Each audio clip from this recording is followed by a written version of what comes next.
على سيد الرسل وخاتم الأنبياء سبحانك لا علم لنا إلا ما علمتنا إنك أنت العليم الحكيم أما بعد فأعوذ بالله السميع العليم من الشيطان الرجيم بسم الله الرحمن الرحيم اهدنا الصراط المستقيم صراط الذين أنعمت عليهم غير المغضوب عليهم ولا الضالين آمين.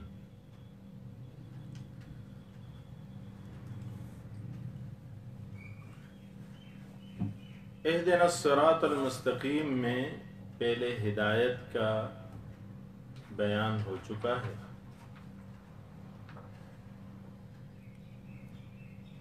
الصراط کہتے ہیں رستے کو،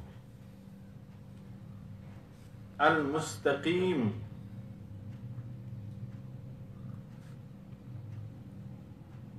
الذی لا عوج فیہ، وہ رستہ جس میں ٹیڑھا پن نہ ہو، ولا انحراف.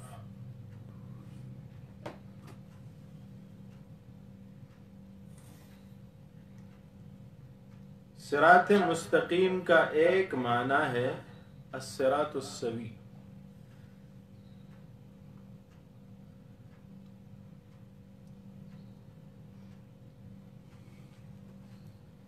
یا ایک معنی ہے درمیانہ رستہ.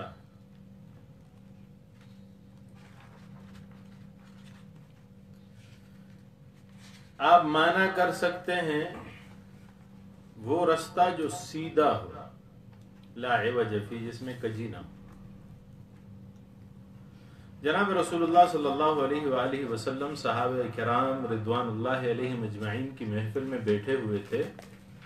حضور صلی اللہ علیہ وسلم نے زمین پر یوں لکیر کھینچی اور پھر یوں دائیں بائیں دائیں بائیں اس کے کئی چھوٹی چھوٹی لکیریں بھی لگائیں، اور پھر فرمایا کہ یہ جو سیدھا رستہ ہے یہ صراط مستقیم ہے،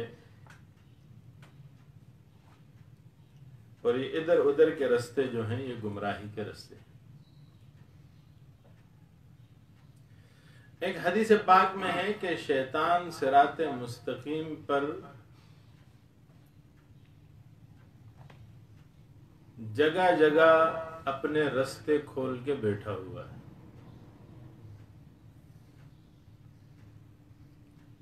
تو نبی کریم صلی اللہ علیہ وآلہ وسلم فرماتے ہیں کہ تم جب سیدھے رستے پر چلو تو دائیں بائیں جو خوبصورت دروازوں پہ خوبصورت پردے لٹکے ہوئے ہوں ان کی طرف متوجہ مت ہونا، کیونکہ انسان کے دل میں پہلے وہ خواہش پیدا کرتا ہے کہ یہ پردہ ہٹاؤ، دیکھو اندر کیا ہے. وہ پردہ ہٹا کے دیکھتا ہے تو پھر رہ نہیں سکتا، پھر اسے اندر جانا پڑتا ہے. یہ کیا ہے؟ محارم، وہ چیزیں ہیں جو ممنوع ہیں. تو شیطان سیدھے رستے پر بیٹھ کر ان محارم کی طرف دعوت دیتا ہے،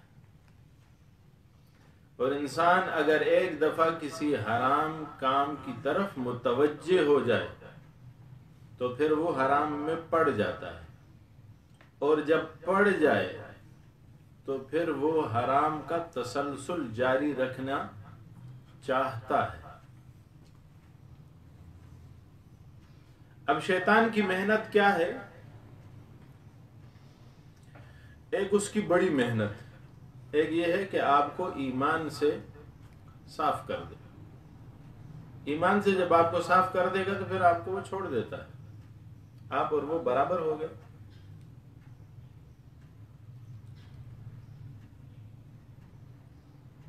اگر آپ کے پاس ایمان ہے تو پھر وہ آپ کے ایمان کو کمزور کرنے کی جدوجہد کرتا ہے. میں ہانگ کانگ میں تھا، ایک ہمارے تبلیغی بھائی تھے، ہم عصر کے وقت نکلے ہوئے تھے باہر، تو ان سے ملاقات ہوئی، گشت ہو رہا تھا، ہم بھی گئے ساتھ. تو انہوں نے ایک بہت خوبصورت بات فرمائی، حالانکہ وہ ان پڑھ سادے آدمی ہیں لیکن بہت قیمتی بات کی. انہوں نے فرمایا کہ شیطان 24 آور کام کرتا ہے، اور یہ بالکل احادیث سے ثابت ہے، جبکہ انسان اور پھر خصوصاً مسلمان اپنا کام نہیں کر رہا۔ 24 آور تو چھوڑیں، وہ تو دن میں 5 وقت کی نماز پڑھنے کے لیے بھی آمادہ نہیں،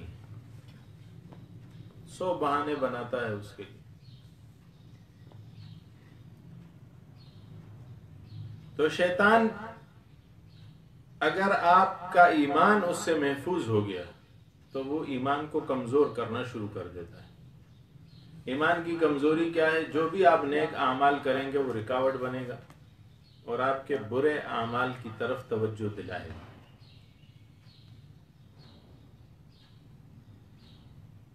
آپ سے کفر کروا لے تو ایمان ضائع، شرک کروا لے تو ایمان ضائع، نفاق کروا لے، منافقت کروا لے تو ایمان ضائع، آپ کو زندقے میں ڈال دے تو ایمان ضائع۔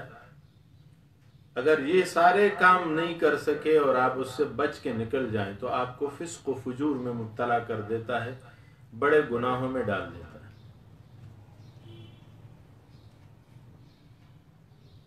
فرض کریں آپ بڑے گناہوں میں بھی نہیں پڑتے تو وہ آپ کو چھوٹے گناہوں میں ڈال دیتا ہے اور تسلسل کے ساتھ ڈال دیتا ہے۔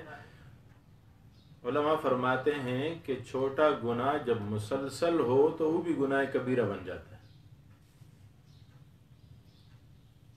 کتاب الکبائر میں کبیرہ گناہ لکھے ہیں، ہم اپنے مقام پہ اس کی تفصیل پڑھیں گے، لیکن وہ چھوٹے چھوٹے گناہوں میں ڈال لیتا ہے اور پھر اس پہ آپ کو ثابت قدم رکھتا ہے تاکہ وہی چھوٹا گناہ آپ کے لیے بڑا گناہ بن جائے۔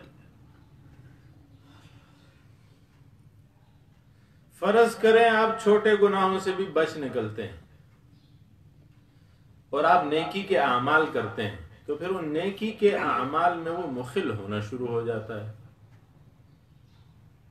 علماء فرماتے ہیں کہ جب آپ گھر سے نکلتے ہیں نماز کے لیے، میں اپنے پاکستان کے ماحول کے حوالے سے بات کر رہا ہوں، حدیث پاک میں ہے کہ وضو گھر میں کریں،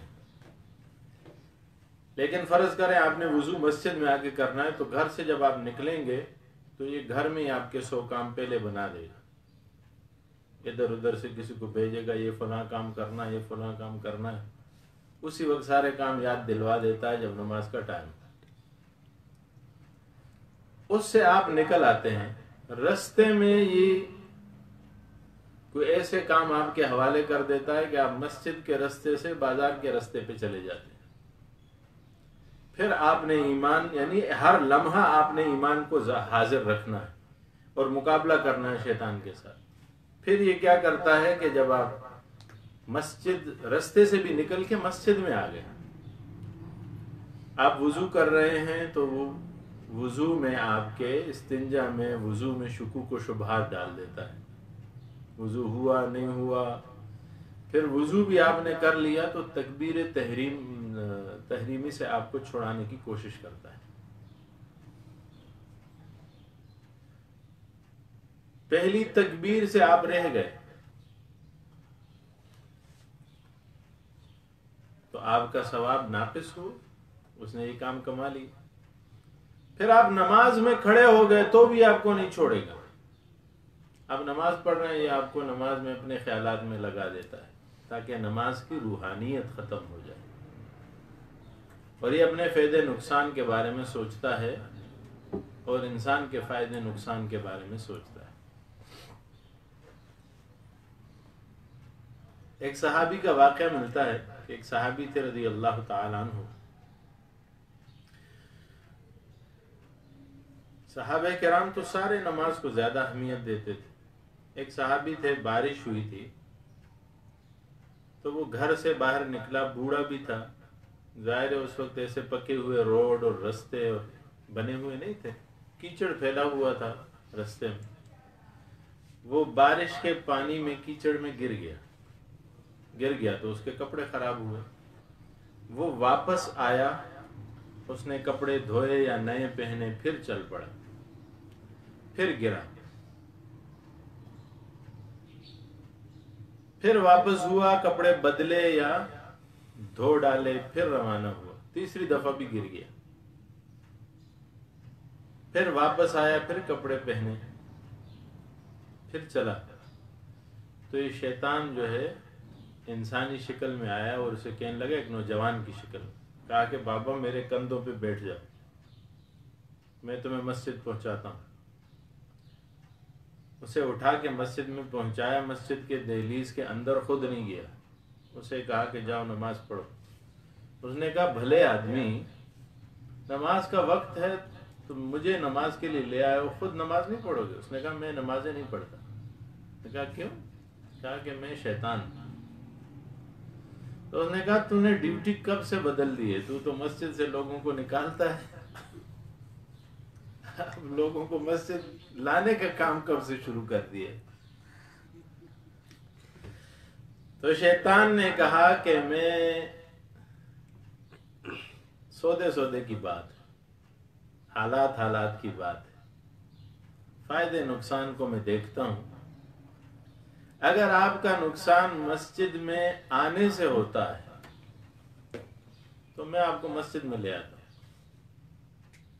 اور اگر آپ کا نقصان مسجد سے نکالنے میں ہوتا ہے تو میں آپ کو مسجد سے نکال لیتا ہوں۔ اس نے کہا مجھے سمجھ نہیں آئی، کیا کہ جب تو ایک دفعہ گرا تو اللہ نے تیرے لیے 70 سال کی مقبول شدہ عبادت کا ثواب لکھ دیا، دوسری دفعہ جب تو نے ارادہ کیا گرنے کے بعد تو اللہ نے پھر لکھ دیا 70 سال، پھر تیسری دفعہ گرا تو اللہ نے پھر لکھ دیا۔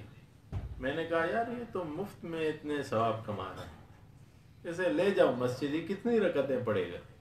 4 پڑھے گا۔ یعنی وہ ہمارے نقصان میں لگا ہوا ہے شیطان، اس کے پیچھے چل کے صراط مستقیم سے ہٹ جانا انسان کا، مسلمان کا نقصان ہے۔ اللہ جل شانہ اسے خوب ضربے دیتا ہے، اللہ اکبر۔ اللہ جل شانہ بہانے سے گناہگار مسلمانوں کے گناہوں کو بخشتا رہتا ہے، جس سے اسے بڑی تکلیف ہوتی ہے۔ مثلا کچھ چند لوگ ایسے ہیں جنہیں معافی نہیں ملتی، وہ بھی اگر توبہ کر لیں تو انہیں بھی معاف کر دیتا۔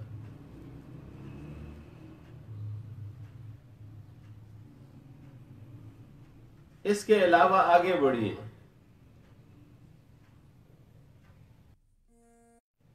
شیطان کو اس میں باندھ دیا جاتا ہے، پھر وہ تو اس کے بعد ذو الحج کا مہینہ آ جاتا ہے۔ ذو الحج کے مہینے میں اللہ حج کے مہینے میں سارے حاجیوں کو معاف کر دیتا ہے اور سارے حاجیوں کی دعاؤں کو قبول کرتا ہے، اور عرفہ کی رات کو ساری انسانیت کے لیے معافی کا اعلان کر دیتا ہے۔ فرماتے ہیں کہ جب عام معافی کا اعلان ہو تو یہ شیطان جو ہے صحرا میں نکل جاتا ہے اور مٹی اور ریت اپنے سر میں ڈالتا ہے اور کہتا ہے میں ہلاک ہوا، میں ہلاک ہوا، میں ہلاک ہوا، میں نے سارا سال محنت کی اور اللہ نے معاف کر دیا۔ بہر کیف تو یہ تسلسل چلتا رہتا ہے۔ شب برات کی رات ہو گئی، پھر شب قدر کی رات ایک اللہ جل شانہ دیتا ہے۔ علماء فرماتے ہیں ہر شب قدر است اگر قدر بدانی، اگر آپ کو پتا ہو کہ رات کی کیا اہمیت ہے، اگر آپ رات کو اٹھ کے اللہ جل شانہ سے مناجات کرتے ہیں تو ہر رات قدر کی رات ہے، ہر رات اللہ معافی کرتا ہے۔ پھر محرم جب شروع ہوتا ہے، سال کی ابتدا، محرم کی پہلی 10 راتیں، پہلے 10 دن، پھر معافیوں کا اعلان ہوتا ہے اللہ جل شانہ کی طرف سے۔ یعنی یہ بھی اپنا کام کر رہا ہے، اللہ جل شانہ بھی اپنا کام فرما رہے ہیں۔ حدیث پاک میں ہے، قرآن عظیم الشان کی آیات بھی اس پہ دال ہیں، جب اسے شیطان کو جنت سے اللہ جل شانہ نے نکالا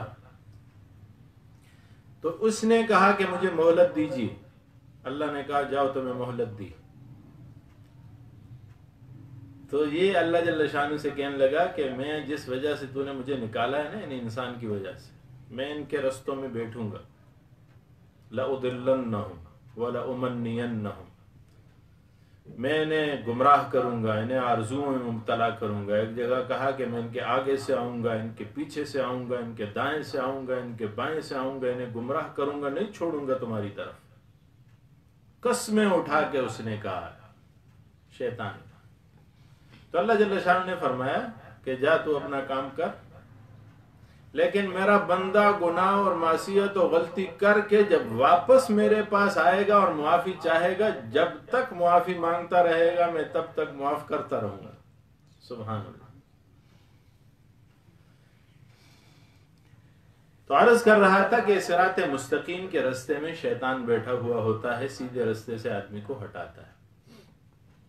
اب آئیے الصراط المستقیم، یا تو ہوا یہ سیدھا رستہ، اور یا اس سے مراد ہے درمیانہ رستہ.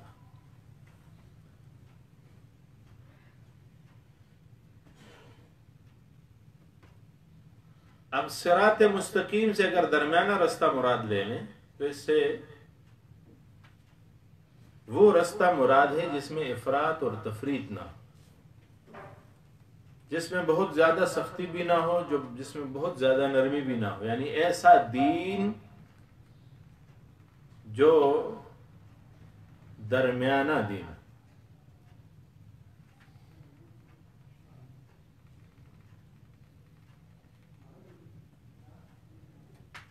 اب دیکھیے، دین یہودیت پہلے گزر چکا ہے، دین عیسائیت آ چکا ہے. دین یہودیت میں بہت زیادہ سختی تھی. ایک دن میں 50 نمازیں پڑھنا پڑتی تھی. کوئی آدمی اگر گناہ کر لیتا تو اس کے گھر کے دروازے پہ لکھ دیا جاتا کہ اس نے گناہ کیا.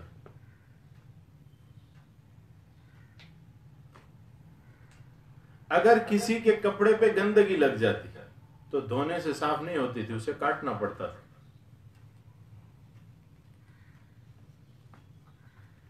اس طرح کی مختلف چیزیں، سختی تھی بہت زیادہ. دین عیسائیت میں بہت زیادہ نرمی تھی.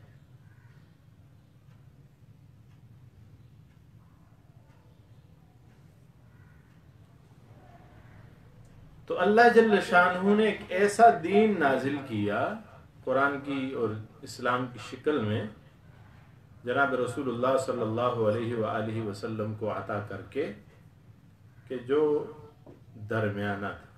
اس میں زیادہ سختی بھی نہیں، زیادہ نرمی بھی نہیں، لیکن اللہ جل شانہ نے ثواب بڑھا دی. نمازیں پہلے 50 تھی، اب 5 ہیں، لیکن ثواب 50 کا ہی ملتا ہے. ہر نماز میں 10 نمازوں کا ثواب ملتا ہے، تو 50 نمازوں کا ثواب مل رہا ہے.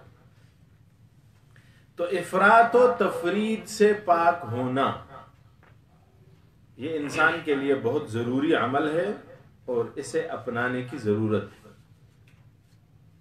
آپ یوں کہیں کہ صراط مستقیم ہے درمیانہ رستہ. اب اس درمیانے رستے کے لیے عملی طور پر زندگی میں ایک سوچ اپنانا پڑتی ہے جو کہ صراط مستقیم پر آدمی کو لائے.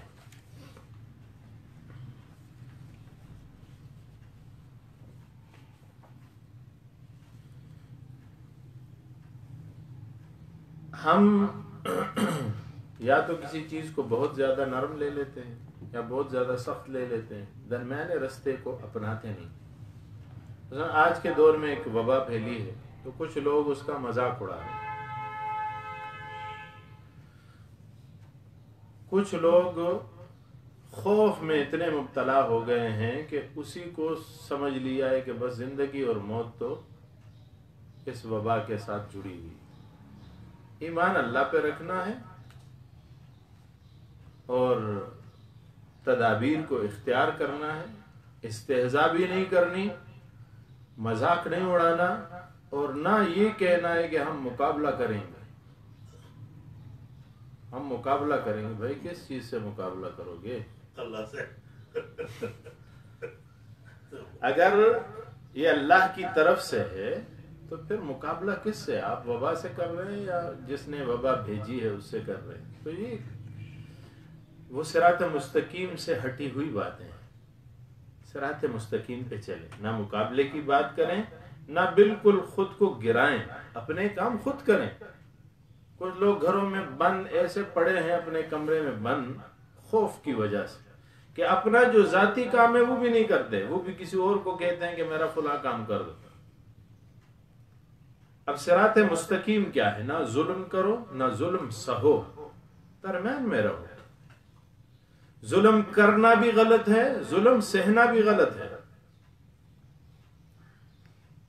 حضرت عمر رضی اللہ تعالیٰ عنہ کا مقولہ ہے کہ جو آدمی ظلم سہتا ہے وہ ظالم کی مدد کر رہا ہے۔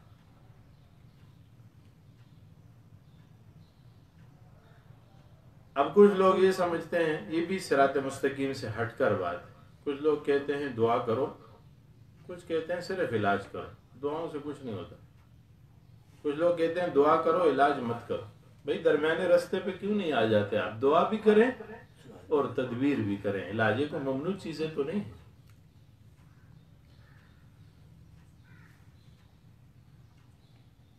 اسلام میں رہبانیت کی اجازت نہیں ہے۔ رہبانیت کا مطلب کیا ہے؟ کہ سب کام کاج، گھر، خاندان، قبیلہ، علاقہ چھوڑ کے جاؤ ایک غار میں بیٹھ جاؤ، جو عیسائیت میں تھا، اسلام میں نہیں۔ تو اب لوگ اس حوالے سے بھی افراط و تفریط کا شکار ہیں۔ کچھ لوگ کہتے ہیں کہ بس نمازیں پڑھو، ذکر کرو، روزے رکھو، عبادات کرو، باقی کام مت کرو۔ وہ مضبوط ہوتے ہیں، جسمانی طور پہ کام کر سکتے ہیں، لیکن کرتے نہیں ہیں۔ یعنی انہوں نے اس معاشرے میں رہتے ہوئے اپنے آپ کو رہبانیت کے حوالے کیا ہوا ہے۔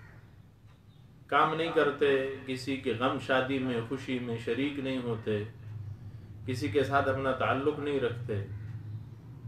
ہمارے بعض علماء کرام بھی اس میں شامل ہیں، صوفیاء کرام بھی شامل ہیں، مبلغین کرام بھی شامل ہیں، بزرگان دین بھی شامل ہیں۔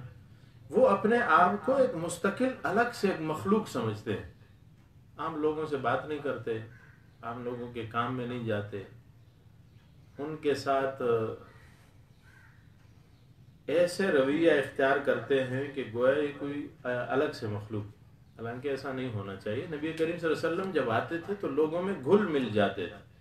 نبی کریم صلی اللہ علیہ وسلم سے بڑا اونچا اور شرف والا مقام کس کا ہے؟ وہ بیماروں کی بیمار پرسی کرتے تھے، خود جاتے تھے، غم میں شریک ہوتے تھے، خوشی میں شریک ہوتے تھے، دعوت میں شریک ہوتے تھے۔ تو نہ تو رہبانیت اختیار کرنی چاہیے اور نہ ہی ایسا کہ دنیا میں ایسے لگ جاؤ کہ عبادات کو چھوڑ دو۔ اب لوگ ایسے ہیں، کیا تو راہب بن جاتے ہیں، عبادات میں ہی دنیا چھوڑ دی۔ کچھ لوگ ایسے دنیا میں پڑ گئے، انہوں نے عبادات چھوڑ دی، نہ وہ قرآن پڑھتے ہیں، نہ ذکر کرتے ہیں، نہ نماز پڑھتے ہیں، نہ روزہ رکھتے ہیں۔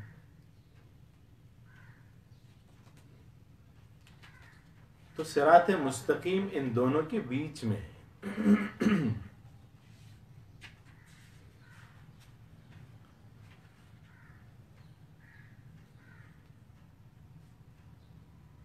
اسے کہا گیا ہے، اللہ جل شانہ فرماتے ہیں وَجَعَلْنَاكُمْ أُمَّةً وَسَطًا لِتَكُونُوا شُهَدَاءَ عَلَى النَّاسِ، ہم نے آپ کو امت وسط بنایا، درمیانی امت بنایا۔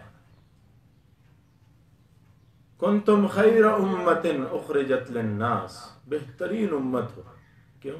وَجَعَلْنَاكُمْ أُمَّةً وَسَطًا، کیونکہ ہم نے تمہیں درمیانی امت بنایا ہے، افراط و تفریط سے پاک۔ اب علماء فرماتے ہیں کہ درمیانی امت بنانے میں کیا حکمت ہے؟ حکمت یہ ہے کہ جو پہلے ادیان تھے، مذاہب تھے، کتابیں تھیں، انبیاء تھے، رسول تھے، وہ مخصوص علاقوں کے لیے، مخصوص زمانوں کے لیے، مخصوص قوموں کے لیے تھے۔ لیکن ہمارا جو نبی صلی اللہ علیہ وآلہ وسلم ہے، یہ کسی علاقے کے لیے مخصوص نہیں ہے، کسی زمانے کے لیے مخصوص نہیں ہے، تو سارے علاقوں کے لیے، سارے قوموں کے لیے، سارے زمانوں کے لیے۔ جب سے آپ صلی اللہ علیہ وسلم تشریف لائیں اس کے بعد کوئی نبی نہیں آئے گا، تو اب ایسا دین ہونا چاہیے تھا جس پہ ہر قسم کا آدمی چل سکے. اس میں زیادہ سختی ہوگی تو لوگ چل نہیں پائیں گے، زیادہ نرمی ہوگی تو جو بگڑے ہوئے لوگ ہیں وہ معاشرے کو بگاڑ دیں گے. تو ان دونوں کو بیلنس کر کے درمیان میں لانا اور ایک رستے پہ ان کو جمع کرنا، یہ دین کا تقاضا ہے. اب لوگ اگر دین پہ عمل نہ کریں تو نہ کریں، الگ بات ہے، لیکن ایسا کوئی نہیں کہہ سکتا کہ اس دین پہ عمل نہیں ہو سکتا، یا اس دین پہ عمل کرتے ہوئے ہم دنیا کے کام کاج نہیں کر سکتے. کر سکتے ہیں، دین پہ بھی عمل کر سکتے ہیں اور کام کاج بھی کر سکتے ہیں. آپ ذکر ہر وقت کر سکتے ہیں. آپ دکان میں بیٹھے تاجر بنے ہوئے ہیں، تجارت کریں، تجارت میں بھی دین ہے. تجارت میں دھوکہ دہی نہ کریں، ملاوٹ نہ کریں، تو یہ دین ہے. آپ حلال مال کماتے ہیں تو یہ دین ہے. آپ جب مزدوری کرتے ہیں اور مزدوری میں کسی قسم کا دھوکہ دہی نہیں کرتے تو آپ دین پہ عمل کر رہے ہیں. اس وقت بھی اس مزدوری میں آپ کو پیسے الگ سے ملتے ہیں لیکن ثواب الگ سے ملتا ہے، کیونکہ آپ دین پہ عمل کر رہے ہیں. آپ سیاستدان ہیں تو سیاست میں دین کو مد نظر رکھ کے چلے ہر لمحے. تو آپ سیاست نہیں کر رہے، وہ بھی دین کا کام کر رہے.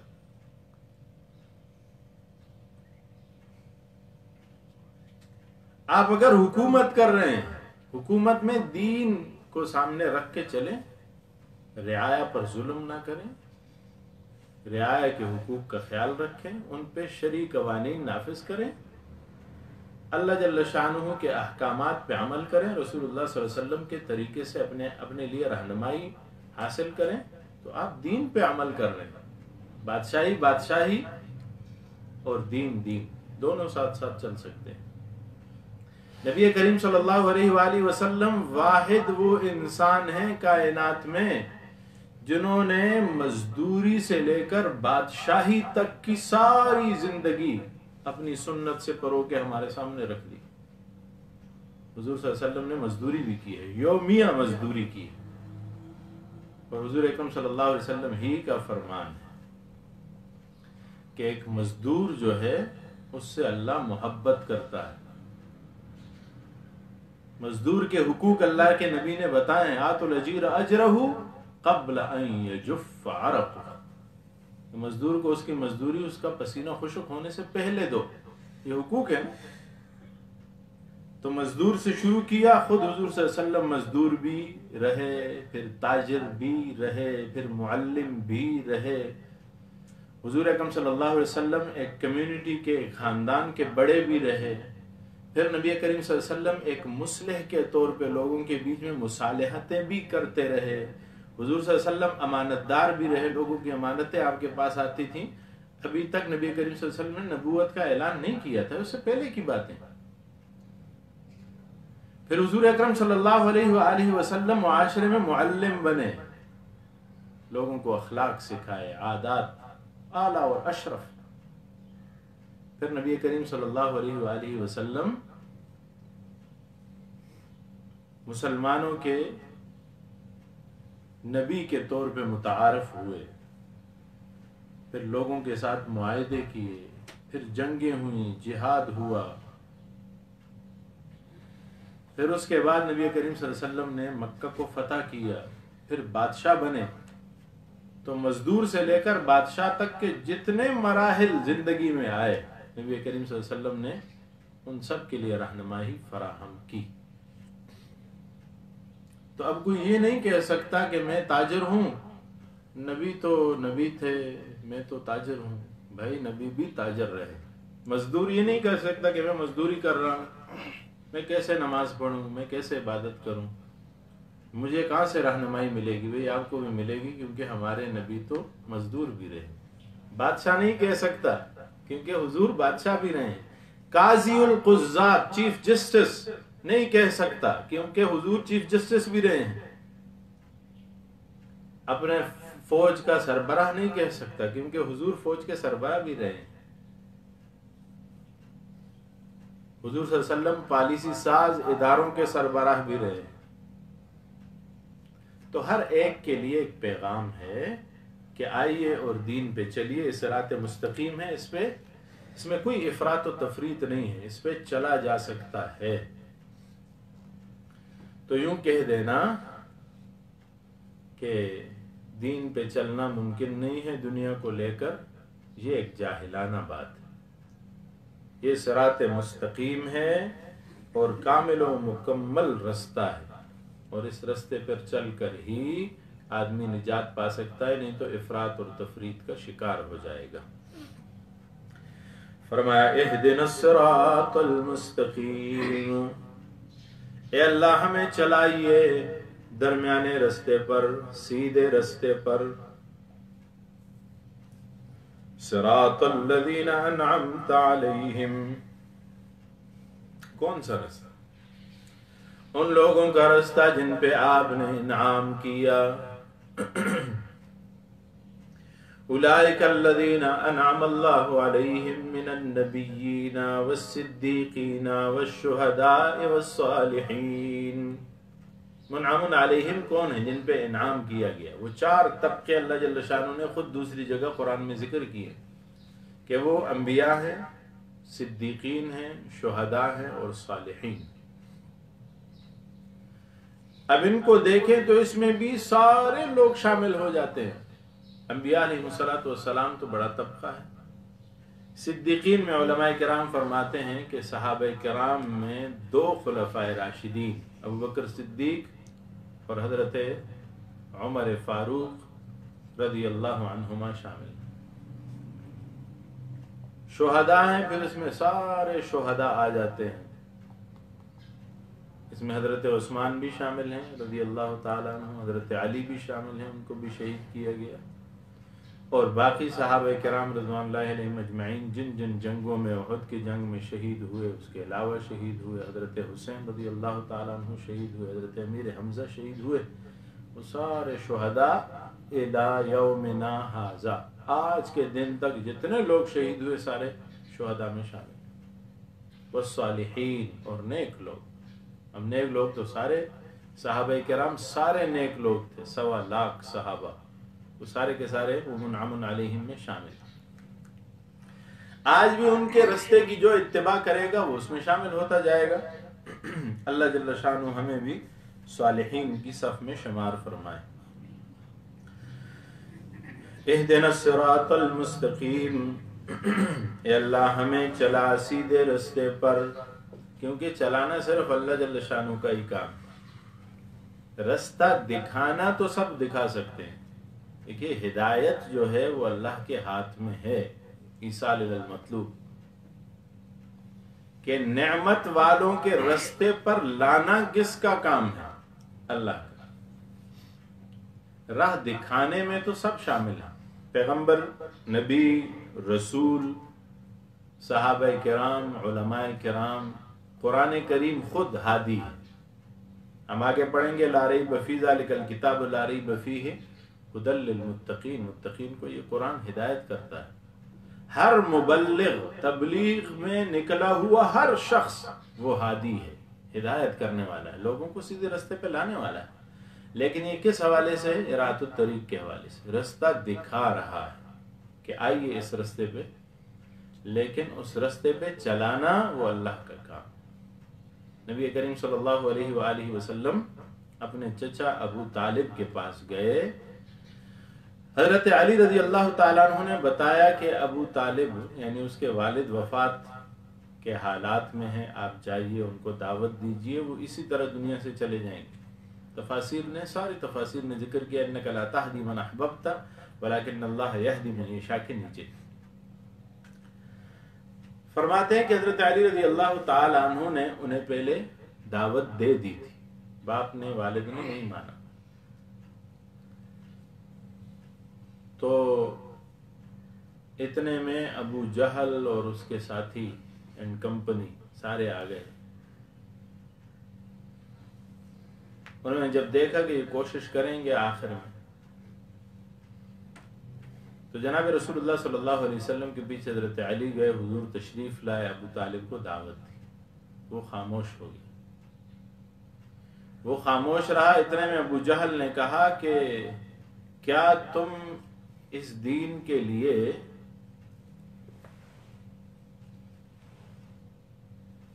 اپنی ملت کو چھوڑ دو گے؟ عبد المطلب کی ملت کو چھوڑ دو گے؟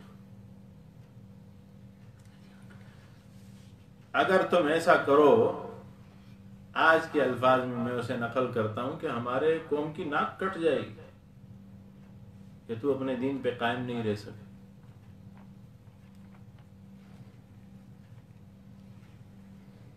حضور اکرم صلی اللہ علیہ وسلم نے انہیں پھر دعوت دی.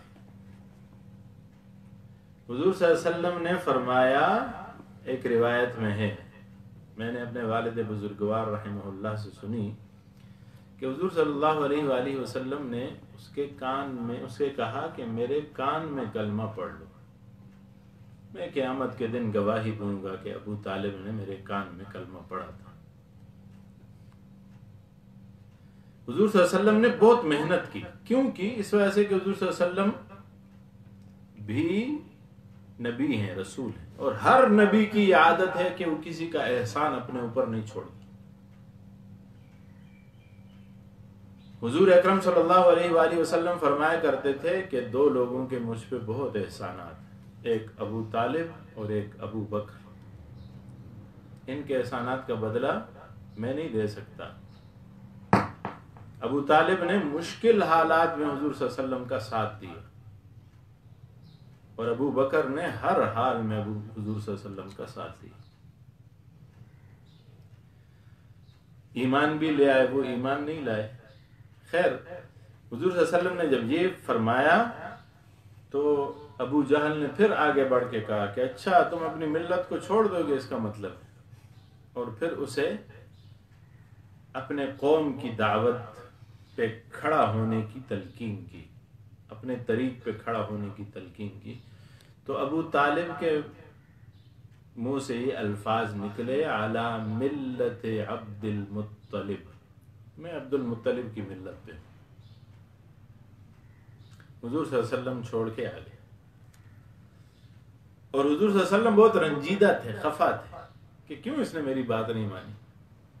تو اللہ جل شان نے وحی نازل کی، انک لا تہدی من احببت، اے میرے محبوب پیغمبر، آپ جسے چاہیں ہدایت نہیں دے سکتے، ولکن اللہ یہدی من یشاء، اللہ جسے چاہے گا ہدایت دے گا. اب یہ نفی کس بات کی ہے؟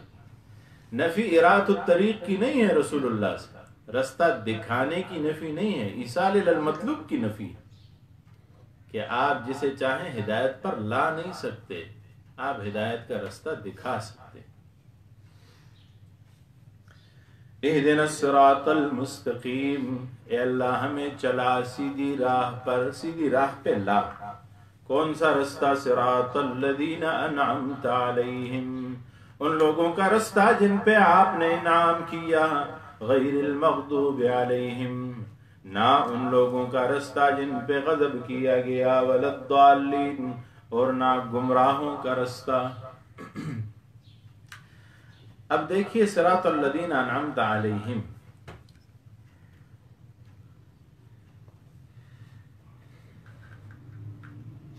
آپ نے جن پہ انعام کیا،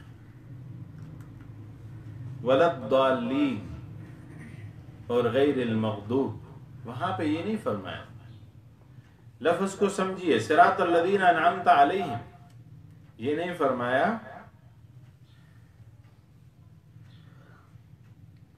کہ ان لوگوں کے رستے پہ ہمیں مت چلا جن پہ آپ نے غضب کیا، جن کو آپ نے گمراہ کیا.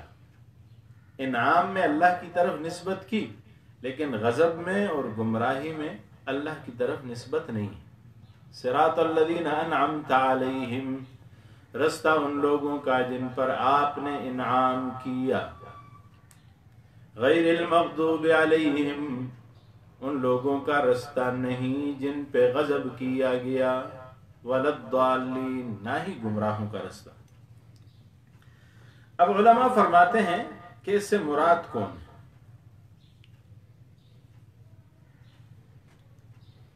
تین طبقوں کا یہاں ذکر ہے. ایک قول یہ ہے کہ صراط الذین انعمت علیہم سے مومنین مراد ہیں، غیر المغضوب علیہم سے یہود مراد ہیں، اور ضالین سے عیسائی نصارہ مراد ہیں۔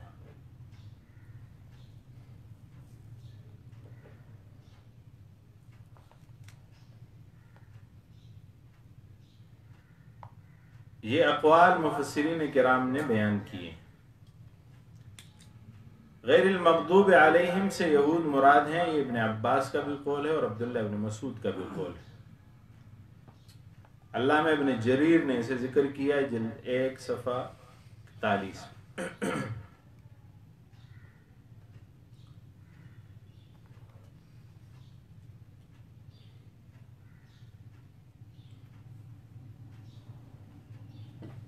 بعض نے کہا ہے کہ اس سے 3 طبقے مراد ہیں۔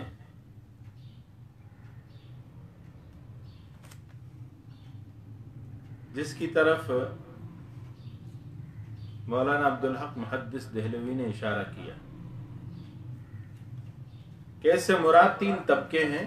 ایک طبقہ ہے مومنین کا، وہ لوگ جو اللہ کی بات مان گئے۔ غیر المغضوب علیہم سے، مغضوب علیہم سے مراد وہ لوگ ہیں جنہوں نے انکار کر دیا، نہیں مانا، کافر۔ اور تیسرے ہیں ضالین۔ ضالین سے وہ لوگ مراد ہیں جو بظاہر مسلمان بنے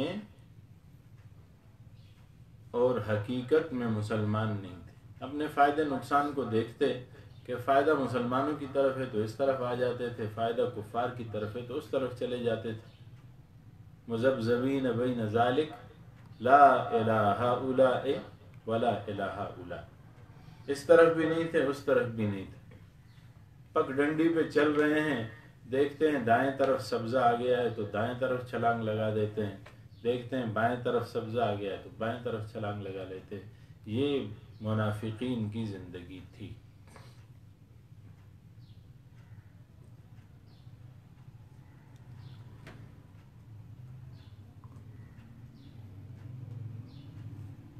مولانا غلام غوث ہزاروی رحمۃ اللہ علیہ بہت بڑے اور جری عالم تھے، جمعیت علماء اسلام کے بڑے عہدے پہ رہے، مفتی محمود رحمۃ اللہ علیہ کے قریبی دوست اور متعلق، اور ختم نبوت کے بہت زیادہ خدمتگار۔ اس عقیدے کے لیے اور اس تحریک کے لیے انہوں نے بہت بڑی قربانیاں دی۔ کبھی موقع آیا تو ذکر کریں گے۔ یہاں مقصود میں ان کا ایک قول نقل کرنا چاہتا ہوں جو انہوں نے منافقین کے حوالے سے کیا۔ فرماتے ہیں کہ جو آدمی یہ کہتا ہے کہ میں تو دنیا کے ساتھ ہوں، اگر دنیا ساری مومن ہو جائے تو میں بھی مومن ہو جاؤں گا، اگر دنیا ساری کافر ہو جائے تو میں بھی کافر ہو جاؤں۔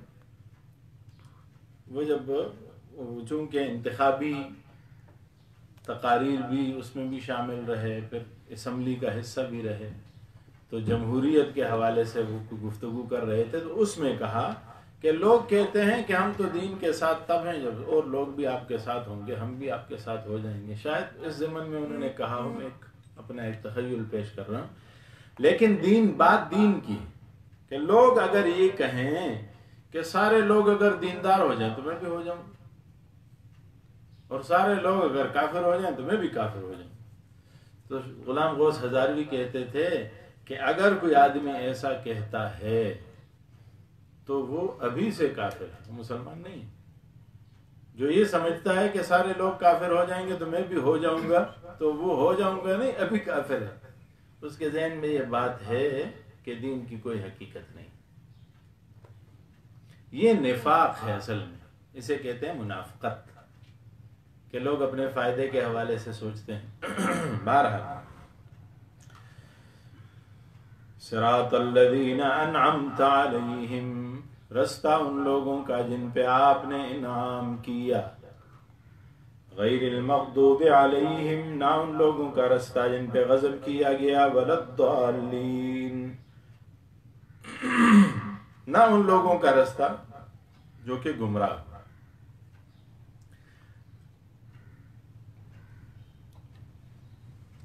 تین طبقوں کا ذکر ہے، ایک اور قول بھی ہے اس حال میں کہ ان تینوں سے کیا مراد ہے۔ فرماتے ہیں منعم علیہم کون ہے؟ وہ علم رکھنے والا آدمی جو عمل بھی کرتا ہو، وہ مراد ہے الذین انعمت علیہم سے۔ اور مغضوب علیہم سے مراد وہ عالم ہے جو بے عمل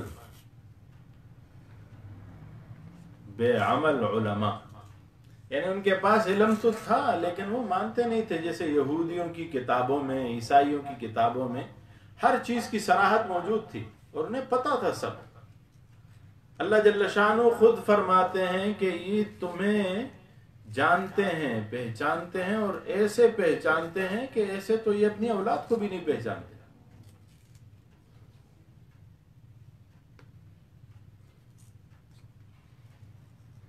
تو وہ عالم تھے لیکن عمل نہیں کرتے تھے اپنے اس علم پر۔ ولا الضالین، اور ضالین سے مراد کیا ہے؟ جاہل، بے خبر۔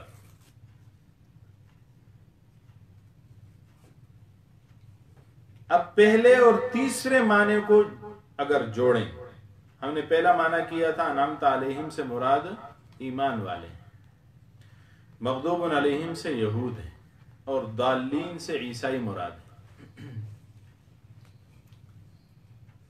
تو پہلے اور تیسرے معنی کو جوڑ دیں کہ مسلمانوں کو پتا تھا کہ اللہ کے نبی ہیں، یہ کتاب اللہ کی کتاب ہے، یہ دین اللہ کا بھیجا ہوا دین ہے، اور انہوں نے جانا بھی اور مانا بھی۔ دوسرا طبقہ ہے مغضوب علیہم کا یہود، انہیں پتا تو تھا کہ یہ اللہ کے نبی ہیں، انہیں پتا تھا کہ یہ کتاب اللہ کی کتاب ہے، انہیں پتا تھا کہ یہ دین برحق ہے، لیکن جانتے تھے مانتے نہیں تھے، یعنی عمل نہیں کرتے تھے اس پہ۔ اور کئی چیزیں اس حوالے سے ظاہر ہیں۔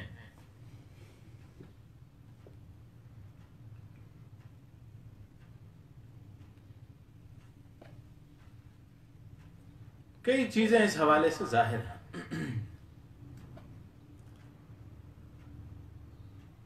آپ دیکھیے ان کی ہماری کتابوں میں ذکر آتا ہے کہ یہود کو پتا تھا، کیونکہ یہود کی کتابوں میں علامات موجود تھیں جناب رسول اللہ صلی اللہ علیہ وسلم کی۔ یہود کی کتابوں میں نبی کریم صلی اللہ علیہ وآلہ وسلم کے دین کا ذکر موجود ہے، عیسائیوں کی کتابوں میں موجود ہے۔ یہود کی کتابوں میں قرآن کریم کا ذکر بھی موجود ہے۔ یہی وجہ ہے کہ یہود نبی کریم صلی اللہ علیہ وآلہ وسلم کے آمد کے وقت، مدینہ منورہ کا جو ٹائم تھا آنے کا، اس سے پہلے آ کے مدینہ میں آباد ہو گئے تھے، اور ان کا خیال یہ تھا کہ ہم میں سے کوئی آدمی وہ نبی آخر الزمان بنے گا، اس لیے انہوں نے پہلے سے قبضہ کرنے کی کوشش کی۔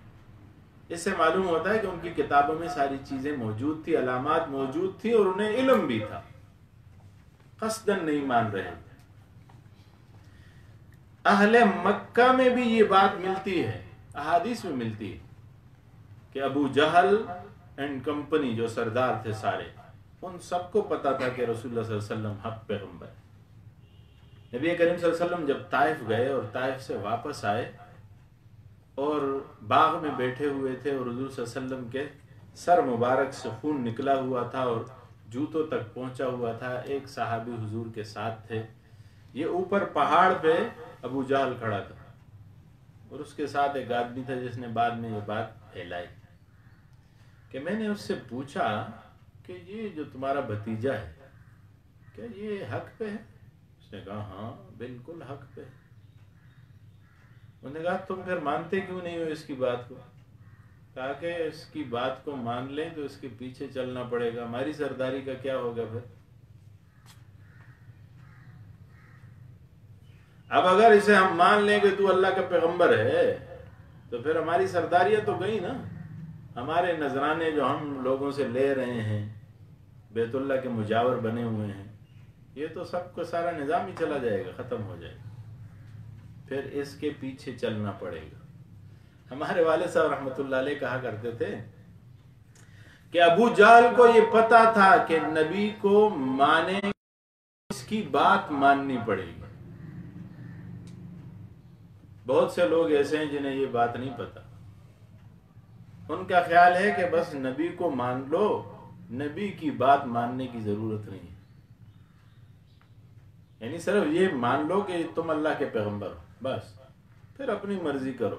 نماز پڑھو نہ پڑھو، زکوٰۃ دو نہ دو، روزہ رکھو نہ رکھو، اپنی مرضی کرو. تو لوگ بہت سے ایسے ہیں جو رسول اللہ صلی اللہ علیہ وسلم کو تو نبی مانتے ہیں لیکن مرضی اپنی کرتے ہیں، پھر مرضی نہیں کر سکتے. ابو جہل ایمان کیوں نہیں لا رہا تھا؟ اسے پتا تھا کہ اس کو نبی مان لیا تو اس کی ہر بات ماننی پڑے گی.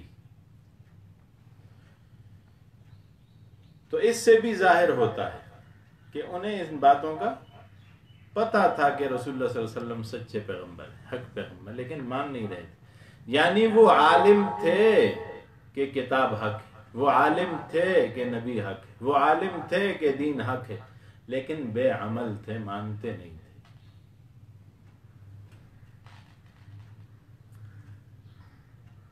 وَلَضَّالِّينَ، گمراہ. اب گمراہ کا معنی ہم نے کیا، ایک معنی یہ ہوا کہ عیسائی، دوسرا معنی یہ ہے کہ جاہل. اب ان دونوں میں تطبیق کیجئے، بالکل سامنے آ جائے گی بات. عیسائیوں کی جہالت معروف، بے خبر ہے. یہودیوں نے انہیں جو پٹی پڑھائی انہوں نے پڑھ لی، اس پہ چل پڑے. ان کی کتابوں میں یہودیوں نے اپنی طرف سے ملاوٹیں کی.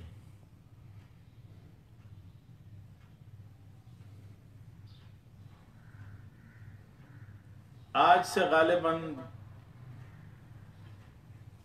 کچھ عرصہ پہلے ایک یہودی کی تحریر آئی تھی. یہودی عالم تھا کوئی، مجھے ذہن میں نام نہیں آ رہا، آ گیا تو میں بتا دوں گا. لیکن اس نے یہ کہا کہ ہم نے جب دیکھا کہ دنیا میں عیسائیت، حضرت عیسیٰ علیہ السلام کے آمد کے بعد دنیا تبدیل ہو گئی. عیسیٰ علیہ السلام چونکہ انہیں مسیح بھی کہتے ہیں، سارے دنیا کا انہوں نے چکر لگایا اور ہر جگہ ان کے متبعین موجود ہیں. دنیا کے ہر کونے میں عیسائی آپ کو ملیں گے. تو انہوں نے کہا کہ بہت زیادہ تعداد میں لوگ عیسائی تھے، ہم یہودی تھوڑے سے رہ گئے تھے. آج بھی تھوڑے ہیں، عیسائی آج بھی زیادہ ہیں، لیکن انہیں اپنے دین کا پتہ، انہیں اپنے دین کا پتہ نہیں، یہ بے خبر ہے. انہوں نے کہا کہ انہیں اپنے قریب کرنے کے لیے ہم نے ان کی کتابوں میں اپنی تعلیمات ڈال دی.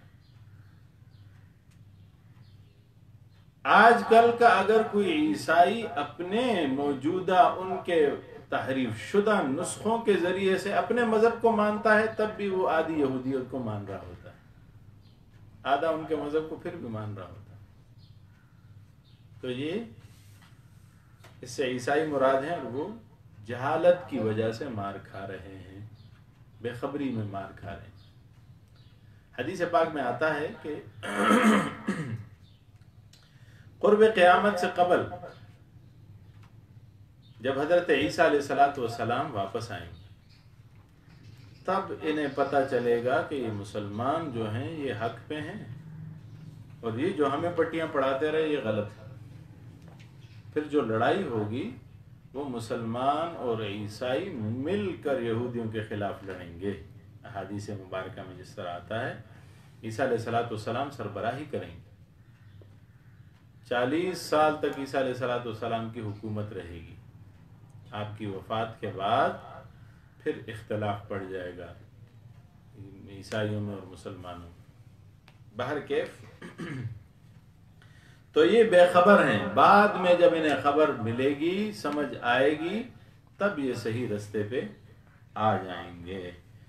فرمایا صراط الذین انعمت علیہم، رستہ ان لوگوں کا جن پہ آپ نے انعام کیا، غیر المغضوب علیہم، یہ ضاد کے ساتھ ہے۔ یہاں ایک سوال آیا ہے کہ یہ ضاد ہے اور ضاد ہے۔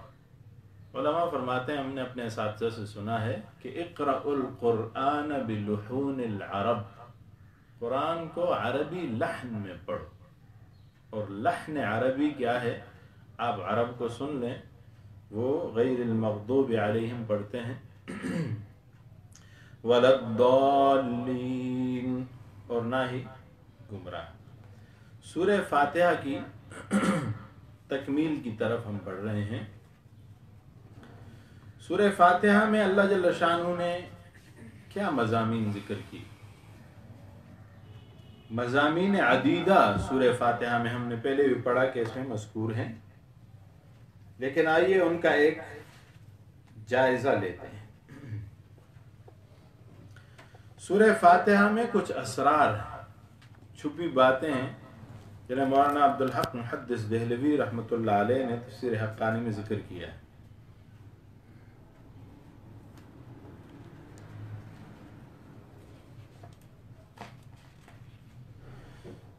فرماتے ہیں اس صورت میں 5 چیزیں اللہ تعالی کے متعلق اور 5 چیزیں بندے کے متعلق مذکور ہیں۔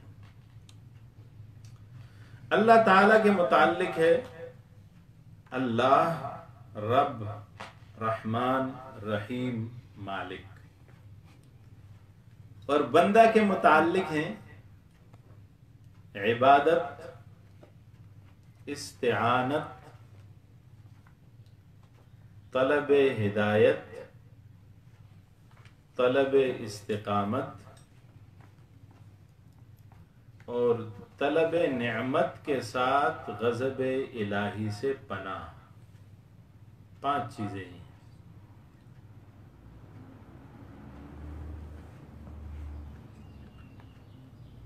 پس عبادت لفظ اللہ سے،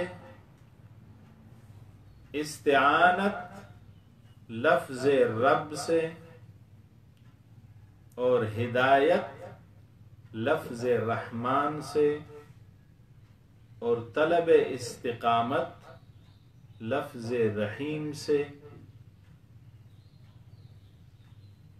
اور نعمت باقیہ کا طلب کرنا اور غضب سے محفوظ ہونا مالک کے لفظ سے متعلق ہے۔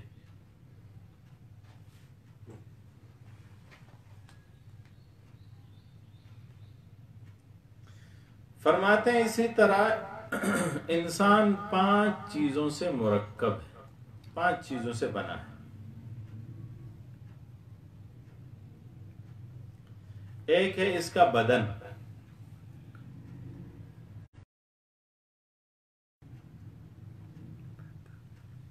دوسرا ہے نفس شیطانی،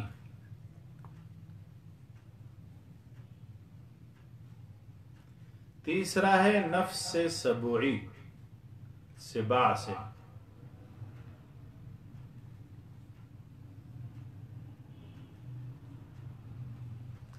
چوتھا ہے نفس بہیمی،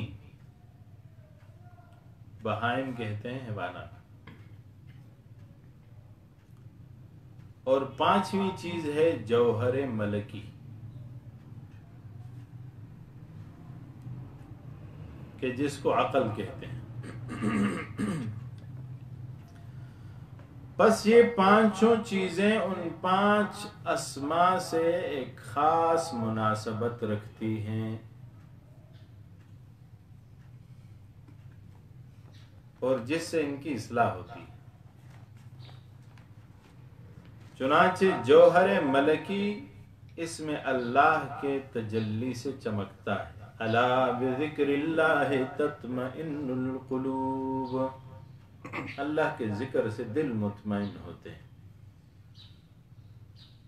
اور کثافت بدنی رب العالمین کے ملاحظہ سے دور ہو جاتی، اور نفس سبعی کی اصلاح لفظ رحمان سے ہوتی ہے،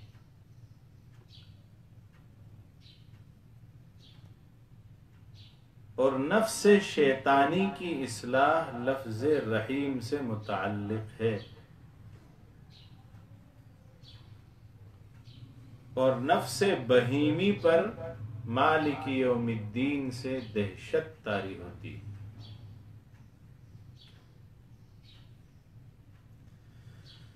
جب ان پانچوں ناموں کی تجلی سے آدمی بالکل مہذب ہو گیا تو اپنے مقصود کی طرف چلا۔ پس طاعت بدن کے لیے ایاک نعبد کہا، طاعت بدن، نفس بہیمی کو زیر کرنے کے لیے ایاک نستعین زبان پر لایا،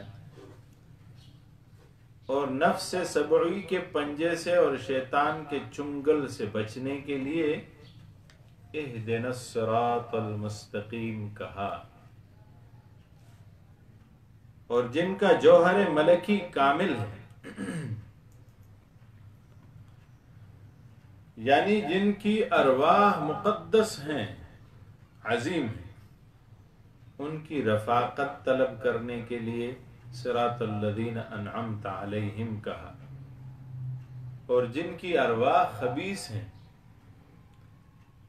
اور جن پہ غضب کیا گیا ان سے بچنے کے لیے، دور رہنے کے لیے غیر المغضوب علیہم ولا الضالین کہا۔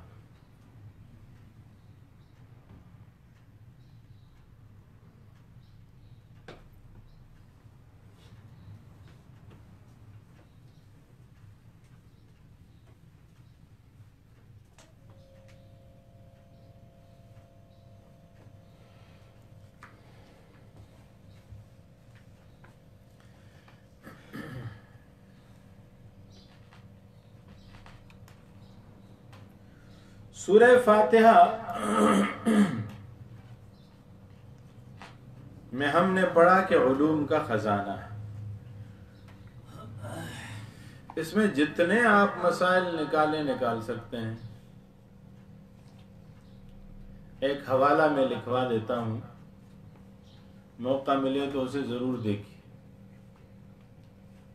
تفسیر کبیر امام فخر الدین رازی کی تفسیر 32 جلدوں میں۔ پہلی جلد میں انہوں نے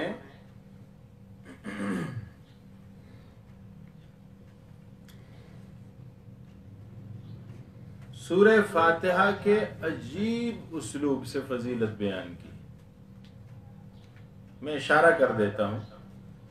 وہ کہتے ہیں کہ اللہ جل شانہ کے رحمت کے ساتھ متعلق جتنے الفاظ ہیں وہ سورہ فاتحہ میں ہیں، اور اللہ کے غضب کے ساتھ متعلق جتنے الفاظ ہیں ان کے حروف بھی سورہ فاتحہ میں نہیں۔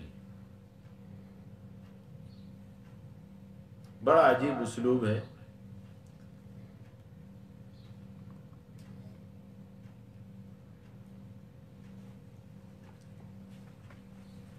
علامہ حسن بصری فرماتے ہیں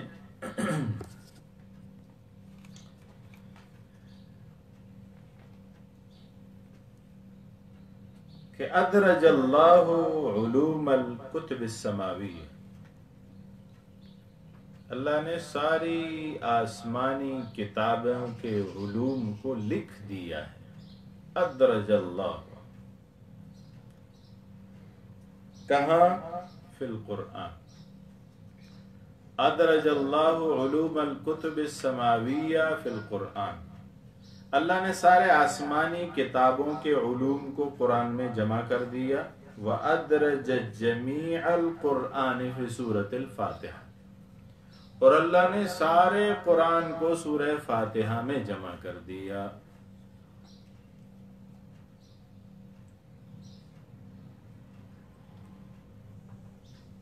فرماتے ہیں فمن علم تفسیر سورۃ الفاتحہ فقد علم تفسیر ما فی القرآن، جس نے سورہ فاتحہ کی تفسیر کو سمجھ لیا گویا اس نے سارے قرآن کریم میں جو ہے اس کو سمجھ لیا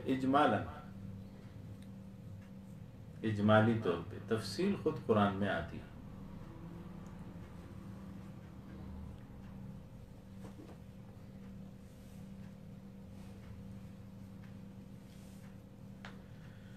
تفسیر کبیر میں امام فخر الدین رازی رحمۃ اللہ علیہ اس صورت میں بہت سے مسائل فقہیہ کی طرف اشارہ کرتے ہیں۔ احکام القرآن میں علامہ قرطبی اس کی تفصیلات کو بیان کرتے ہیں۔ لیکن ہمارے لیے ایک مشکل یہ ہے، مجھے ایک عالم نے کل فون کیا کہ ہم آپ کی جو ترجمہ ہے سنتے ہیں، دیکھتے ہیں۔ علماء تو میرے سروں کے تاج ہیں اور طلباء بھی سنتے ہیں، طلباء ہمارے بھائی اور دوست ہیں، لیکن بہت سے عوام بھی سنتے ہیں۔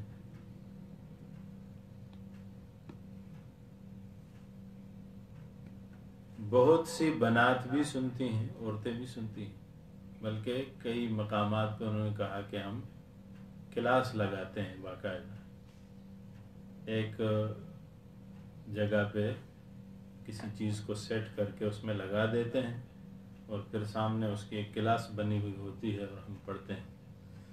اللہ جل شانہ سب کا پڑھنا قبول فرمائے، اور علماء سے گزارش ہے کہ انسان ہونے کے ناطے ظاہر خطا ہوتی ہے، کم علم ہونے کے ناطے مجھ سے بہت سی خطائیں ہوں گی، غلطیاں ہوں گی، آپ نشاندہی فرمائیں تو میں آپ کا زیر احسان ہوں گا۔ یہ میں نے ذکر اس لیے کیا کہ ہمارے لیے ایک مشکل یہ ہے کہ ایک وقت میں علماء کو اور عوام کو مینیج کرنا مشکل ہوتا ہے۔ ایسی بات بھی کرنی ہے جس سے علماء یا طلباء کو فائدہ ہو اور وہ بور نہ ہو، اور ایسی بات بھی کرنی ہے کہ وہ عوام کی سمجھ میں آئے۔ تو بہت سی چیزوں کو میں چھوڑ کے اشارات کر رہا ہوں کہ مسائل فقہیہ تفسیر کبیر میں امام فخر الدین رازی نے، علامہ قرطبی نے احکام القرآن میں بہت سی چیزوں کی طرف اشارات بھی کیے ہیں اور کچھ صراحتیں بھی کی ہیں، کچھ چیزوں کو ہم نے اس میں ذکر کر دیا ہے۔ آخر میں کچھ نکات علمی حوالے سے احکام ہیں آمین کے ساتھ جو متعلق ہیں، ظاہر وہ سورہ فاتحہ کا حصہ نہیں ہے تو اسے ہم الگ سے پڑھیں گے۔ علماء فرماتے ہیں، امام شعرانی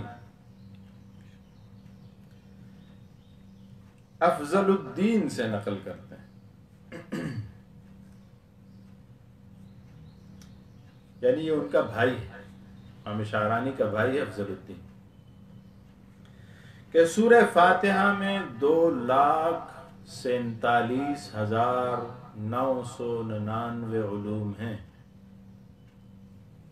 علوم مسائل نہیں فرمائے، 2,47,999 یعنی 48,000، ایک کم 48، 2,48,000 علوم سورہ فاتحہ میں موجود ہیں۔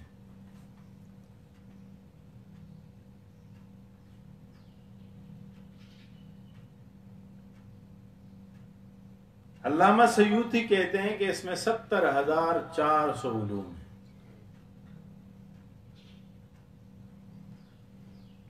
امام علی الخواص کہتے ہیں کہ اس میں 1,40,990 علوم ہیں۔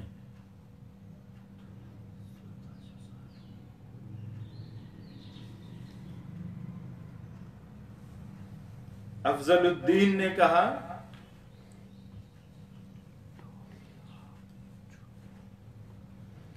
کہ اس میں 2,47,999، جلال الدین سیوطی کہتے ہیں 70,400،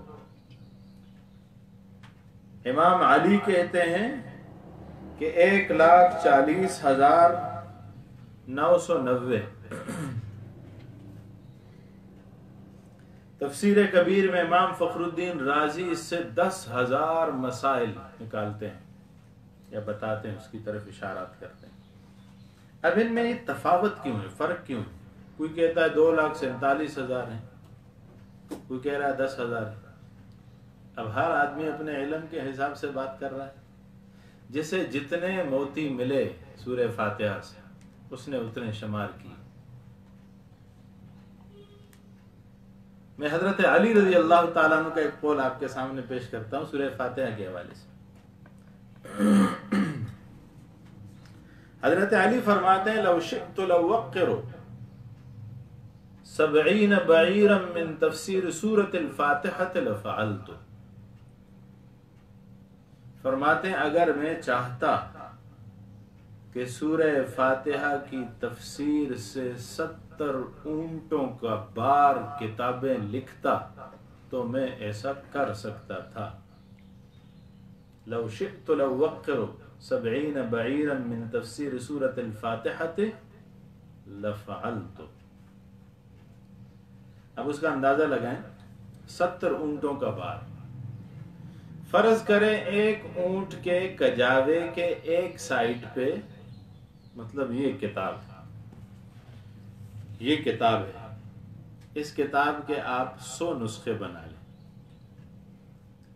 اور اونٹ کے کجاوے کے ایک رخ پہ 50 نسخے ڈالیں، یہ میں کم بتا رہا ہوں، زیادہ بھی آ سکتی ہیں، 50 نسخے ڈالیں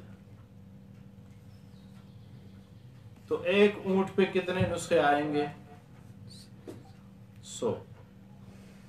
آسانی کے لیے کہہ رہا ہوں، 100 نسخے آئیں گے، 70 اونٹوں پہ 7,000 نسخے آئیں گے۔ اب 7,000 نسخوں پہ لکھا ہوا جو تفسیر ہے وہ کس چیز کا ہوگا؟ صرف سورہ فاتحہ۔ تو اب وہ جو اقوال ہیں علماء کے کہ اس میں 2,47,999 علوم ہیں، وہ بات ضائع نہیں چلی جاتی، انہوں نے جو بات کی ہے وہ صحیح۔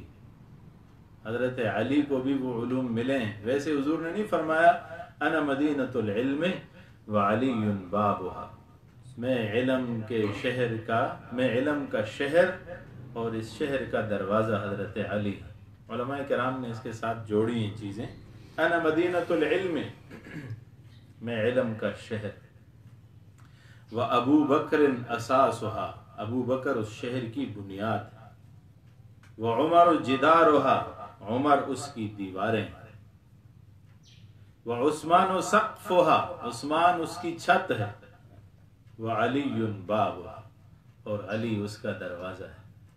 تو یہ ساری عمارت بن جاتی ہے، ایک شہر کا شہر آباد ہو جاتا ہے اللہ جل شانہ کے نبی اور اس کے صحابہ میں خلفائے راشدین کو ساتھ جوڑ کے۔ تو حضرت علی رضی اللہ تعالی عنہ کا یہ قول مذکور ہے۔ ملا علی قاری رحمۃ اللہ علیہ فرماتے ہیں، مشکات کے شارح مرقات میں، کہ بعض علماء فرماتے ہیں کہ لکل آیت 60,000 فہم۔ انہوں نے ایک اور بڑی بات کی، فرماتے علماء کہتے ہیں کہ سورہ فاتحہ کی 7 آیتیں ہیں اور ہر آیت میں 60,000 مسائل ہیں، 60,000 مسائل ہر آیت میں موجود ہیں۔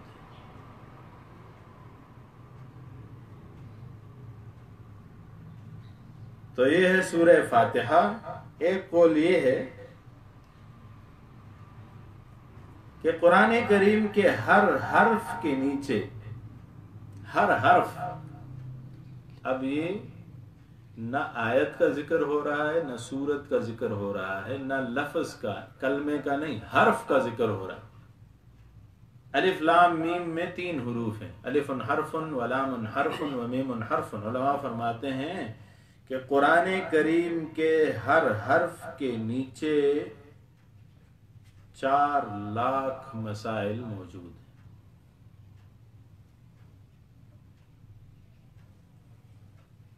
4 لاکھ مسائل۔ لوگ کہیں گے کہ کہاں سے لائے؟ ہمارے استاد تھے شیخ حسن جان شہید اسلام رحمۃ اللہ علیہ، وہ فرماتے ہیں کہ میں، چونکہ وہ مدینہ یونیورسٹی کے فاضل تھے، فرماتے ہیں میں گیا مدینہ یونیورسٹی اور حج پہ گیا تھا، تو وہاں گیا، انہوں نے بڑا اکرام و اعزاز کیا، کیونکہ وہاں سے ان لوگوں کا براہ راست رابطہ رہتا تھا پہلے سے۔ وہاں کے جو فاضل ہوتے ہیں وہ جہاں بھی جاتے ہیں وہ ان کی خدمت کرتے رہتے ہیں، تعلق بھی رکھتے ہیں۔ تو یہ فرسٹ ڈویژن کے فاضل تھے ان کے۔ ہمارے استاد ڈاکٹر شیر علی شاہ صاحب بھی وہاں کے فاضل تھے، تو دونوں ہمارے استاد وہاں کے فاضل تھے اور بہت عرب و عجم کے شیخ تھے۔ تو فرماتے ہیں میں وہاں گیا تو میں نے کہا کہ مجھے کتب خانے کا چکر لگوا دیں، دکھائیں کون سی نئی کتابیں آئی ہیں۔ تو جب میں گیا تو ایک کمرے میں مجھے لے گئے، بڑا ہال تھا، اس ہال میں میں نے دیکھا کہ ایک کتاب کے کئی نسخے پڑے ہوئے ہیں۔ تو میں نے اس منتظم سے پوچھا کہ آپ یہ کتب فروشی کی جگہ تو نہیں ہے؟ تو دارالمطالعہ ہے، دارالمطالعہ میں کسی بھی کتاب کا ایک نسخہ پڑا ہوتا ہے۔ ایک نسخہ مطلب وہ 30 جلدوں میں ہے تو آپ اسے 30 جلد وہاں رکھ سکتے ہیں۔ وہی کتاب 30 جلدیں یہاں بھی پڑھی ہیں، یہاں بھی پڑھی ہیں، وہاں بھی پڑھی ہیں، یہ تب آدمی رکھتا ہے کہ بیچنے کے لیے رکھے، تو کہ یہ ایک نسخہ بیچ دے گا تو دوسرا نسخہ اس کے پاس ہوگا، کوئی اور آئے گا تو اسے دے دے گا۔ تو دارالمطالعہ میں کسی بھی کتاب کا ایک نسخہ ہوتا ہے۔ میں نے کہا کہ یہ جو ساری دیوار بھری ہوئی ہے، تفسیر کے شعبے میں کہتے ہیں، میں گیا اور میں نے وہاں دیکھا ایک حال میں ایک ہی کتاب لگی ہوئی ہے۔ میں نے کہا اتنے نسخے کیوں رکھے ہوئے؟ انہوں نے کہا حضرت یہ نسخے نہیں ہیں، یہ ساری ایک کتاب ہے۔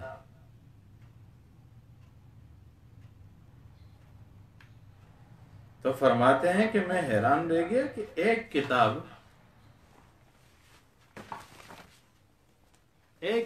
کے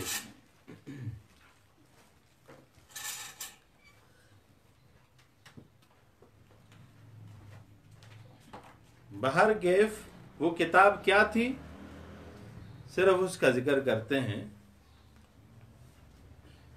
1450 جلدوں میں ایک تفسیر ہے، 1450 جلدوں میں نے ابھی ذکر کیا تفسیر کبیر کا۔ تفسیر کبیر کو بڑی تفسیر کہتے ہیں، لیکن وہ کیوں کہتے ہیں؟ اس کی 32 جلدیں، اسے کبیر کہتے ہیں، کبیر کا معنی بڑی تفسیر۔ لیکن یہ جو تفسیر ہے یہ 1450 جلدوں میں کہتے ہیں۔ میں نے خود پڑھا، ایک جگہ لکھا ہوا تھا نمبر 1 اور جب میں آخر میں پہنچا تو لکھا ہوا تھا 1450، اور تفسیر کا نام ہے حدائق ذات بہجہ، عربی کی تفسیر۔ تو اب سمجھ میں آتا ہے کہ جس نے بھی کہا ہے کہ ایک حرف کے نیچے 4 لاکھ مسائل ہیں تو وہ صحیح کہہ رہا ہے۔ جمیع العلم فی القرآن ولکن تقاصر عنہ افہام الرجال۔ دنیا کا ہر علم اور ہر فن قرآن کریم میں موجود ہے، ہاں لوگوں کا ذہن اور فہم ان تک پہنچتا نہیں، آہستہ آہستہ پہنچتا جائے گا اور لوگوں پہ چیزیں کھلتی جائیں گی۔ الہ العالمین ہمیں قرآن کریم کی خدمت کی حد الوسع توفیق عطا فرمائے اور ہماری ان ٹوٹی پھوٹی باتوں کو اپنی بارگاہ میں مقبول و منظور فرمائے۔ سورہ فاتحہ کا تقریباً خلاصہ بھی ہو گیا ہے اور مضامین بھی جڑ گئے ہیں، کچھ اضافی چیزیں ہیں انشاءاللہ العزیز کل کے درس میں اسے پڑھیں گے۔ وآخر دعوائی ان الحمدللہ رب العالمین۔ اللہم ربنا آتنا فی الدنیا حسنہ وفی الآخرۃ حسنۃ وقنا عذاب النار وادخلنا الجنۃ مع الابرار یا عزیز یا غفار۔ ربنا لا تؤاخذنا بسوء اعمالنا ولا تسلط علينا من لا يخافك فينا ولا يرحمنا۔ اللهم اهدنا فيمن هديت وعافنا فيمن عافيت وتولنا عمن توليت وقنا شر ما قضيت إنك تقضي ولا يقضى عليك. اللهم اكفنا بحلالك عن حرامك وأغننا بفضلك عمن سواك. اللهم لا تكلنا إلى أنفسنا ولا أحد من خلقك طرفة عين ولا أقل من ذلك، وأصلح لنا شأننا كله. اللهم أحسن عاقبتنا في الأمور كلها وأجرنا من خزي الدنيا وعذاب الآخرة. اللهم ذكرنا منه ما نسينا وعلمنا منه ما جهلنا وارزقنا تلاوته آناء الليل وآناء النهار واجعله لنا حجة يا رب العالمين. صلى الله تعالى على خير خلقه محمد وعلى آله وأصحابه أجمعين. آمين برحمتك يا